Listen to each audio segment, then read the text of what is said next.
Hi, this is Andrew, and this is Keen On, the daily now.tv chat show with some of the world's leading thinkers and writers.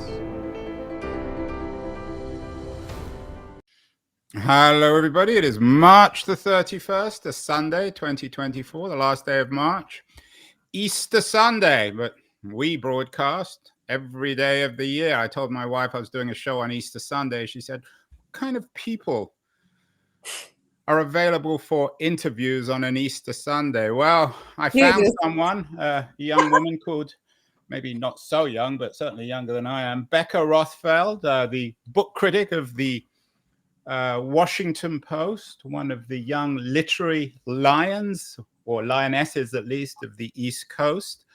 She is the woman, at least according to her Substack series of essays, who's helping put the id back in yid, which probably explains why she's available on Easter Sunday. She has a new book out, All Things Are Too Small, Essays in Praise of Excess. And I thought it might be interesting to begin with Becca talking, given it's Easter Sunday, about the Bible. We did a show earlier this week with the biblical historian Candida Moss, God's Ghostwriters, Enslaved Christians and the Making of the Bible, which is an interesting thesis from Moss, that the Bible was written by many people, including slaves. And in Becca's thesis on size, she talks about books never being big enough. She writes, books can be big, most of the best ones are, yet even the most encyclopedic affairs are too small to encompass the whole of the world's wild machinery. Becca, is the Bible an attempt to write a big book, do you think, even if there's some dispute about its authors who actually wrote it? I think so. I mean, I think that the Bible might be the first encyclopedic book in the tradition of books like Moby Dick or Berlin Alexander plots. It does seem to be an attempt to encompass everything. But sort of by its own admission, the Bible encourages people to strive for something beyond the world. And so that's kind of the guiding idea of the book, is that we're always going to want more here on earth. Even though I am obviously a very Jewish person, putting the id back in yid comes from Philip Roth's Portnoy's Complaint, one of my favorite books and an extremely Jewish book. I think this is a yearning perhaps common to all religions. And it's something in the Christian religion that appeals to me also, is that there's a yearning for more than we could ever have on earth, hence the promise of heaven. I think that's even in the Bible, local scholar. It's interesting you bring up Roth. We've done lots of shows on him. We even did a show on a festival, literary festival, about Roth earlier this year in Newark, New Jersey. Are you a revisionist? I mean, I'm not sure if you write explicitly about Roth in the book itself, in the collection of essays, but are you suggesting that his focus on size is a good one, and that we shouldn't be too critical of his literary ambition?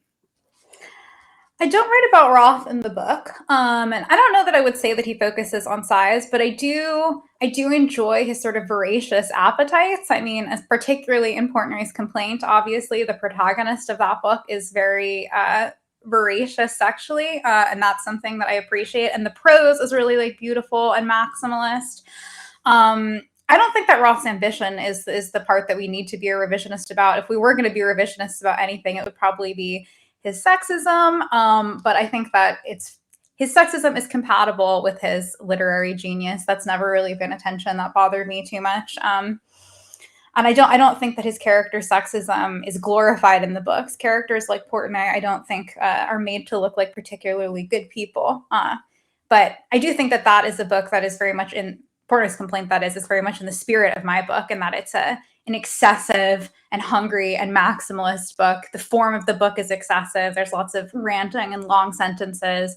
Let's put the id back in yid. Maybe the best line in the book is capitalized, if I recall correctly. So that delights me.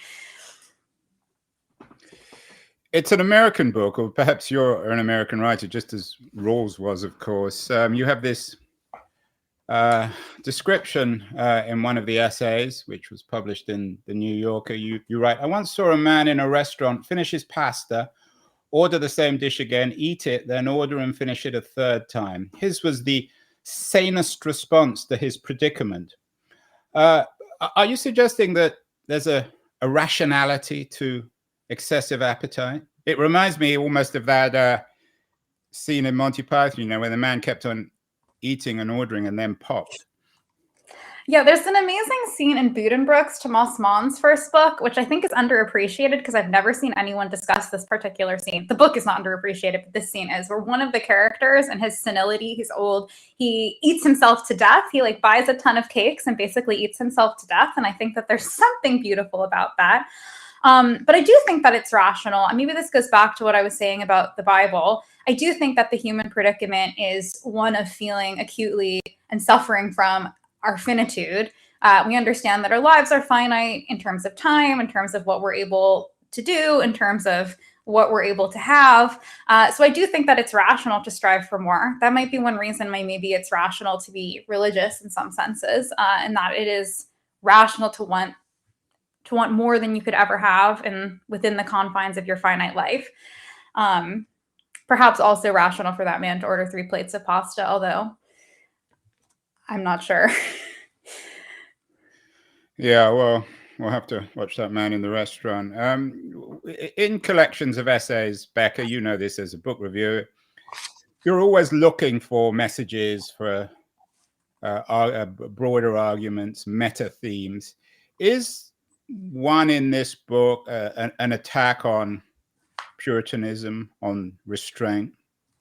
I think that is the guiding theme of the book. I think it's also a bunch of essays in praise of excess is the subtitle. It's essays in praise of excess, but I think that they really are essays in praise of gratuity, essays in praise of having more than you need, more than is just required for subsistence. And I think that a lot of strains of what I would call contemporary Puritanism of different kinds, and I discuss several kinds in the book, are anti-gratuity. They say that you should only have what you need in terms of both physical possessions, in terms of emotional attachments.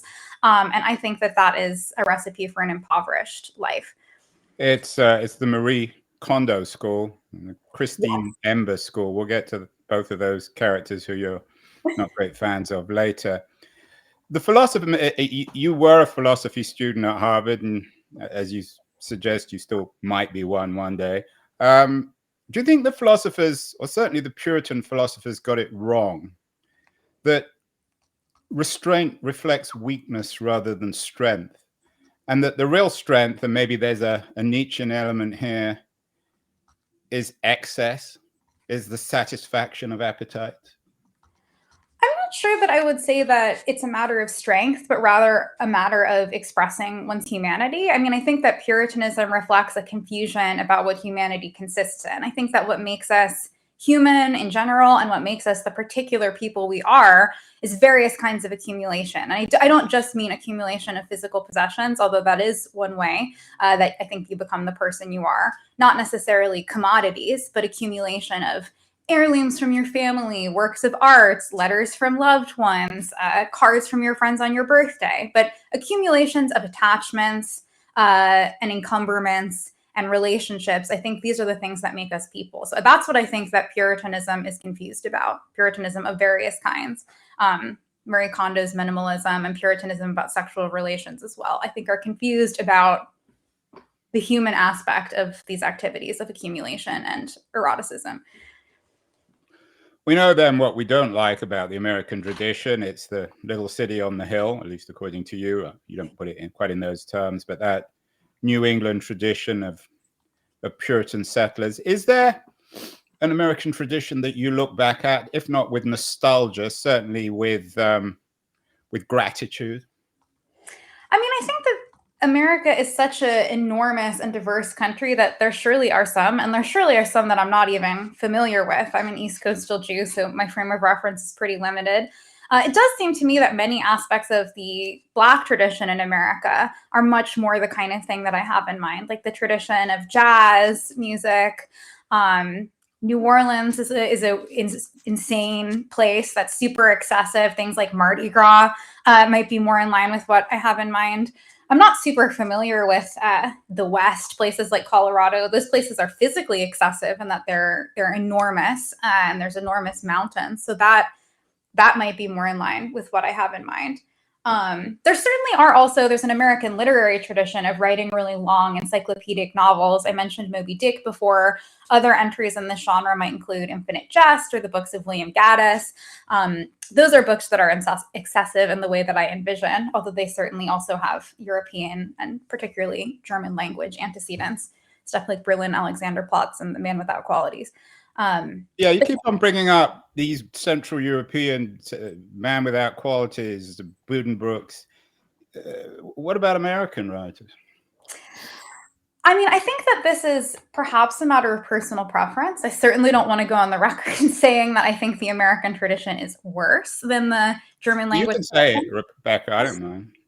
I'm not sure that I think it. It's just I've always been personally more attracted to the European tradition and particularly the German one. German philosophy was one of the things that I focused on when I was getting my PhD at Harvard. I didn't finish my PhD, but when I was working towards my PhD at Harvard, I was always really attracted to these giant works of systematic philosophy, stuff like Hegel, Heidegger's Being and Time, Phenomenology of Spirit.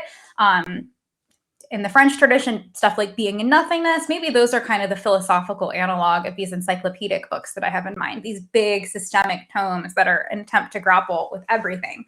So that's kind of my preferred tradition, I suppose. Although, of course, there are plenty of American examples. It's just the German tradition that I gravitate towards for whatever reason. Are there some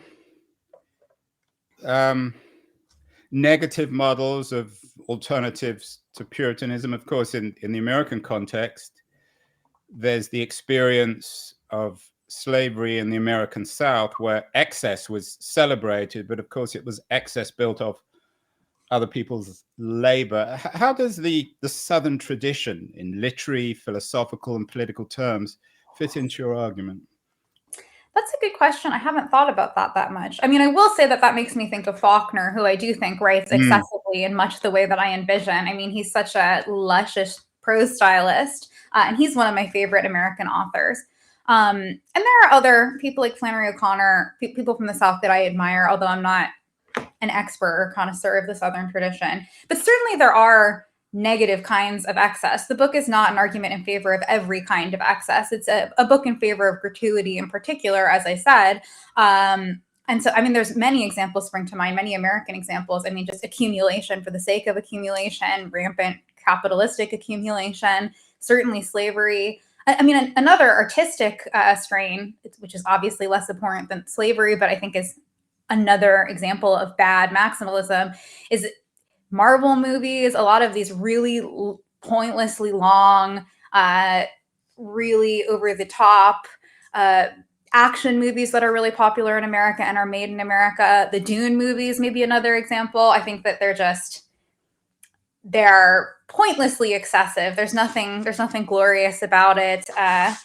It's just flashy and empty. So that's another example of a gratuitously, in the bad way, maximalist American tradition. I could probably think of others too.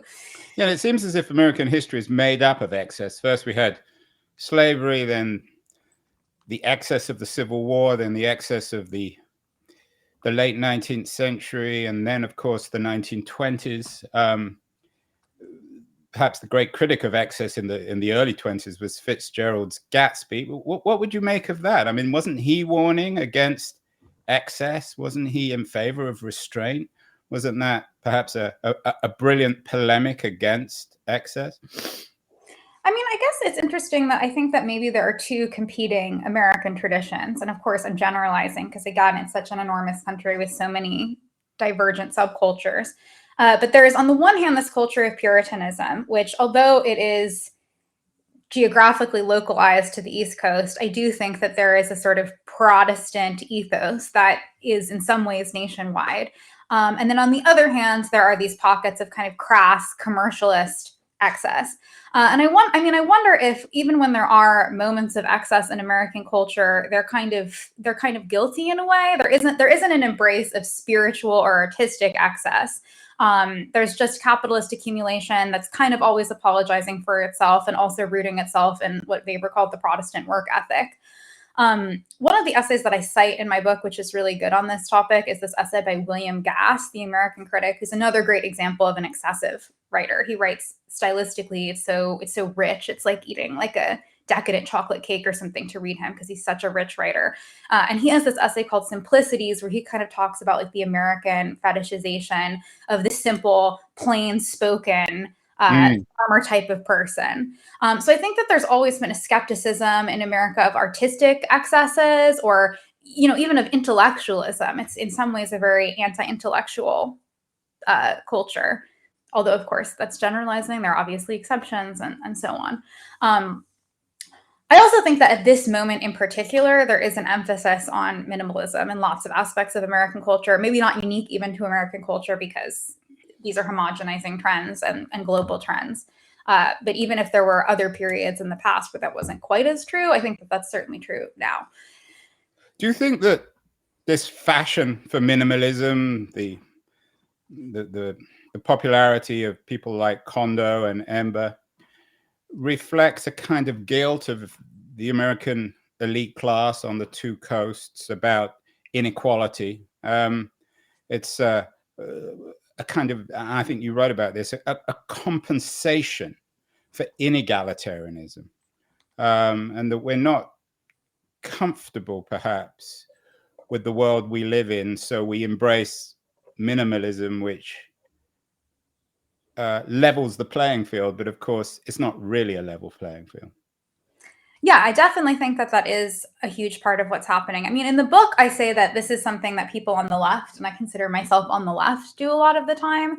And I guess I'm doing some psychologizing and imagining why they're such proponents of cultural egalitarianism. But the argument is that because we on the left have failed so miserably to secure political and economic egalitarianism, we overcompensate by trying to enforce egalitarianism in the cultural realm by insisting that things like Marvel movies are just as good as works of high cinema or whatever. And so it's a compensatory mechanism. But I hadn't considered, and now I am considering, and I think it's quite plausible, that also people more on the right or wealthy, extravagant people might also be enforcing cultural minimalism out of a sense of guilt.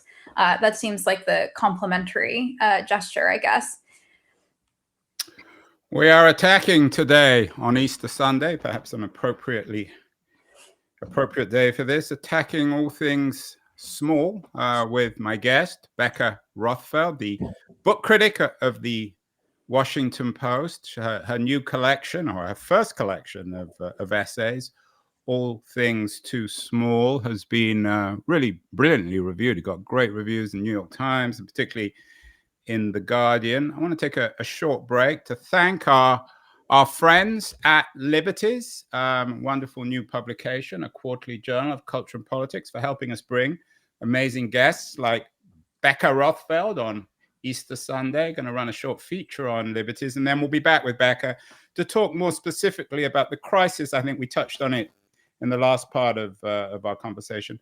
The crisis of liberalism in the context of her thesis, and what are we going to do about it? So don't go away, anyone. We'll be back in a second. News, the noise, there is nuance, insight. Liberties is not just a journal of ideas. It's a meteor of intelligent substance. It's the place to be for engaged citizens. Politics, opinion, substance. Liberties is a triumph for freedom of thought.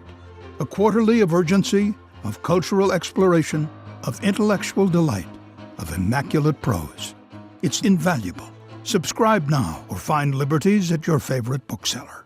And you can subscribe to Liberties at libertiesjournal.com. We are speaking with the acclaimed essayist, Becca Rothfeld, the author of a wonderful new collection of essays, All Things Are Too Small. She's also the book critic on the Washington Post. Becca, you had a really interesting piece last July, about conservatism, arguments for an unmodern America. People like Patrick Deneen, who's had many invitations to this show. He never seems to come on. I'm sure if he gets my emails. But the essay is a good critique of Deneen and Amari and another new conservative. But I think the real interesting thing in the essay was your take on perhaps the crisis of liberalism in the context both of new conservatism and the way in which perhaps liberalism has retreated into the small. Is that fair? Or am I overreading your review? I mean, I think that there's a crisis of liberalism insofar as I think that liberalism is totally misunderstood. And there's little bits of this in the essay collection, but it's also something that I just independently have tons of thoughts about because I was really into the liberal philosopher John Rawls in my PhD program. If we were in a room in my house, I could show you. I have like a giant portrait of Rawls. I have like a crochet doll of Rawls. Like I love Rawls. We're no longer there. Unfortunately, we have you in literary criticism rather than academic philosophy. We did a show on. We've done lots of shows on Rawls. We did one. I'm sure you're familiar with his new book, Daniel Chandler. Yes, I haven't actually read it yet. Society looked like on Easter. Every day is Easter for Chandler. He was trying to resurrect Rawls. What's wrong with Rawls? Why do you think Rawls is a sort of a symptom, perhaps, of our crisis?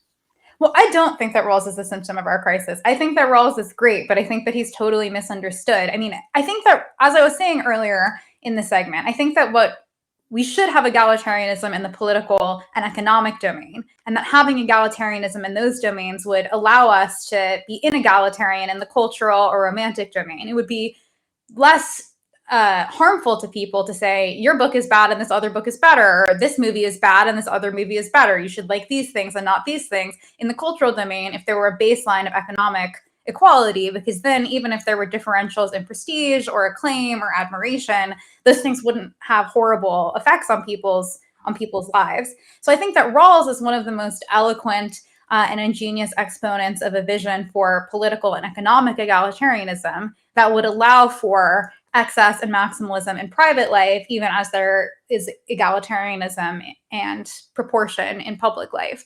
And so in the beginning of the book, I talk a little bit about Rawls, where I say Rawls's vision for political community, I think, is a great one because it provides a good basis and background from which we can go on to pursue excess.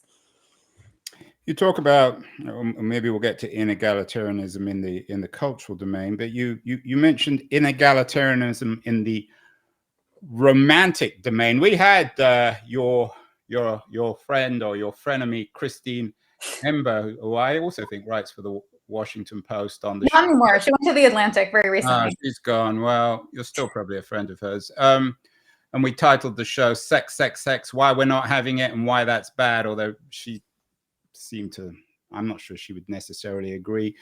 What is inegalitarianism in the romantic domain, Becca? And why is Christine Ember? Why is she one of the symbols of what's gone wrong?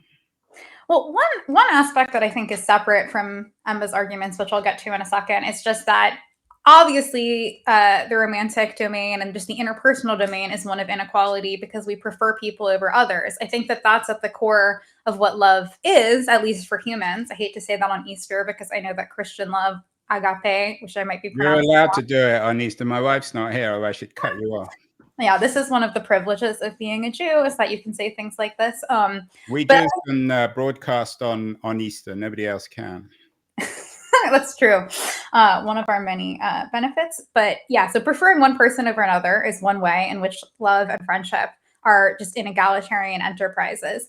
My critique of Emba is a critique of maybe a different aspect. It's a critique of the attempt to render all sexual activity kind of utilitarian or instrumentalize it. So this returns to the stuff I was saying about gratuity. I think that sex is surprising and it's delightful. It's like art. It's something that we don't necessarily need to do, but that we can enjoy, and it humanizes us because it's something that we choose to do.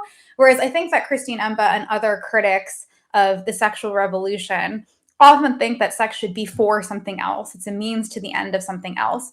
Some people think it's a means to the end of procreation, and that's all it should be.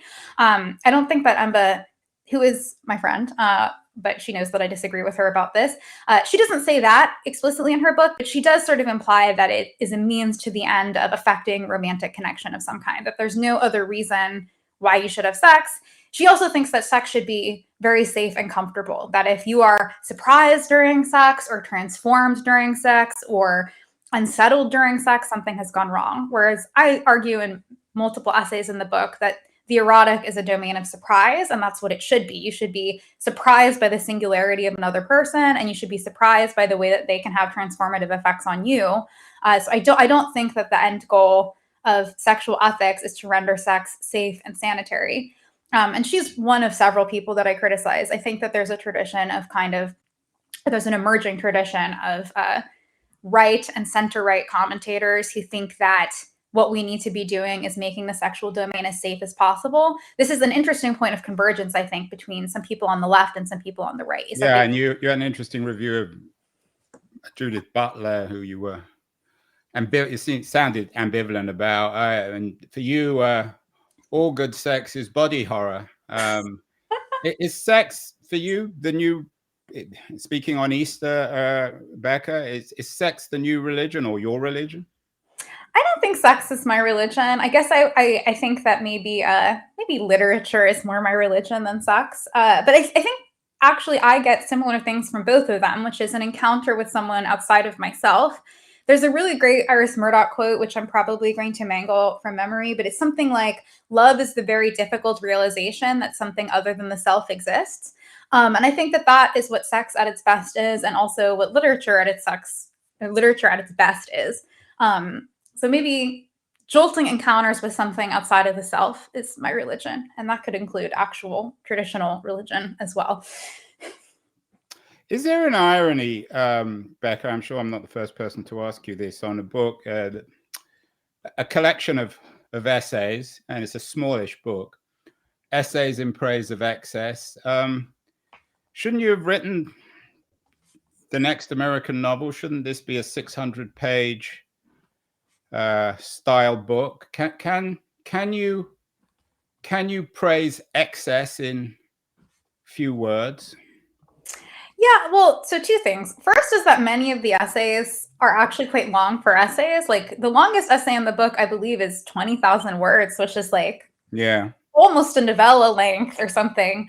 And a lot of them, about half of the essays numerically were previously published in other publications, but then I think 5 or 6 of them are new essays. And because I didn't have any word limit, they weren't for magazines. Almost all of those are like 10,000 plus words. So they're quite long for essays, even though the overall book is small. But the second point is that I think that the kind of maximalism I'm in praise of is not just length for length's sake. It's gratuity. It's more than you need. And so I was on another podcast talking about the book, and we were talking about short stories on that podcast. And I was saying that, like, I think that there are lots of short stories that are quite short in length. Some of them even almost aphoristic, like some stories of Kafka's are almost aphoristic, and nonetheless are maximalist in this sense. And there's different ways of being maximalist. Like some of Kafka's stories gesture at kind of nightmarish architectural structures that go on infinitely. And that's a way of being maximalist, even in a short story that's like 200 words or something. You've written some interesting stuff on men too. Who hasn't? I saw a piece about the so-called crisis of men in crisis on your Substack. Men in crisis. I'm not sure how ironic or otherwise you were in this. We've done lots of shows on the supposed crisis of men. When with Richard Reeves, who's at Brookings, whose new book he's serious about the crisis of men, is very successful and controversial. How important is sexual and gendered politics? You just wrote an interesting piece on Judith Butler as well. How important is the politics of gender and of men and women in the 2020s in this collection of essays? I guess it is and it isn't. I mean, it's something I've written about a lot, not in the book. Like I wrote a review of Josh Hawley, the horrible American politician, horrible super right-wing American politician. He had a book about masculinity that I think is called Manliness. So I wrote a negative, obviously, review of that book. I had a debate actually with Christine Emba, and there's a podcast, I think, of the debate. Yeah, from I saw that. It's from the Aspen Festival. Yeah. We did a live event in DC where we were debating whether there's a crisis of masculinity, and I'm skeptical that there is a crisis of masculinity. So I don't tackle that explicitly in this book, but I do talk about, I guess, multiplicity and the desire for multiplicity, the desire to have more than oneself, or the way in which different kinds of transformative encounters can jolt and thereby change you, not just sexual encounters, but encounters with art and encounters with unexpected things of all kinds. And so I think that is relevant to my conception of what is so stifling about traditional ways of understanding gender, even though that's not something I explicitly say in the book. Maybe if you read a wider sample of my work, you could see that the relationship is that I think that the traditional binary conceptions of gender are quite stifling because they don't allow people to embrace a multiplicity of ways of being in the world. And so that's maybe a connection between my commitment to excess and my distaste for the gender binary as it has been traditionally conceived. Becca, what should the America of your kind of excess look like? All too often on this show, I have progressives who come on and do the standard critique of America, and I say, well, that's all very well. What should America look like? And they always come back to the same thing. They want America to look like Denmark, tidy, neat, maybe the Marie Kondo of political cultural systems. Can America be large and good in the context of the ideas you're putting together in this narrative? And what does it look like? So one thing I would say is that I don't know if Denmark is so tidy. I mean, there's like Kierkegaard, they have a good Well, they leave their bicycles in the street, right? Yes. So I mean, I guess one thing that I can say is that I think that there's a principled reason why I can't give a great answer, and that's because part of my commitment is to allowing yourself to be surprised or shocked even. And so I think if you were to lay out exactly what would emerge in the kind of world that I'm envisioning, that would eliminate the element of surprise that I'm so committed to. But I guess my vision for America would be Rawlsian economic egalitarianism, which is outlined, the way that you would go about that is outlined pretty extensively in Rawls's enormous book, Theory of Justice.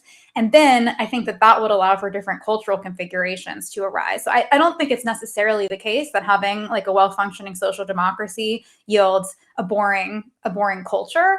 And this book is more about what I wish culture would be like and less about what I wish the political structure would be like. So I wish people would not throw away all their belongings the way that minimalists and decluttering people like Marie Kondo counsel them to. I wish that they would keep their mementos, keep their heirlooms, keep pieces of art in their houses, have tons of books in their houses, as I obviously do. Marie Kondo, at her most ridiculous moment, actually counsels people to throw away all of their books, but cut out the lines that they like and keep them in a dossier of preferred lines, which is so crazy.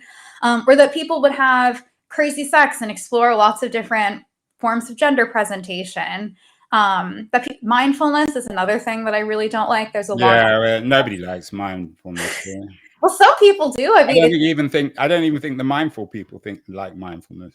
I feel like every doctor is like, you should do meditation. I mean, I'm a very anxious person, but that's how I like it. But I wish that people would not do mindfulness. I wish that people would just like have obsessions and fixations. So a lot of my vision is for, I guess, interpersonal and cultural life. And I wish that there were more ambitious works of art. I think another relationship between economic egalitarianism and the aesthetic culture that I envision is that if there were more economic security, there could be more works of experimental literature or film that might not succeed in the market. I mean, there are obviously independent publishers who are doing the kind of thing I have in mind, like in America, New Directions and New York Review Classics are two really good ones. But like, I wish that there were more books like The Recognitions by William Gaddis, like being written now, instead of all these like fragment novels that are 200 pages. You mentioned you're an anxious person. We seem to live in the age of anxiety. What is the connection, if there is one, between this fashion for minimalism, for decluttering one's life, and anxiety? Do you think if we could burst again as people in terms of our sense of our own narratives, we might be able to overcome the anxiety that seems to have gripped many people in America? Yeah, I'm not sure that maximalism of the kind that I recommend is a recipe for emotional stability exactly, but I do think a lot of the existential dread and anxiety that people feel comes from a sense of, and I'm just speculating wildly. I mean, this is an empirical question, as my husband, a sociologist, would say, you need to go survey people or whatever.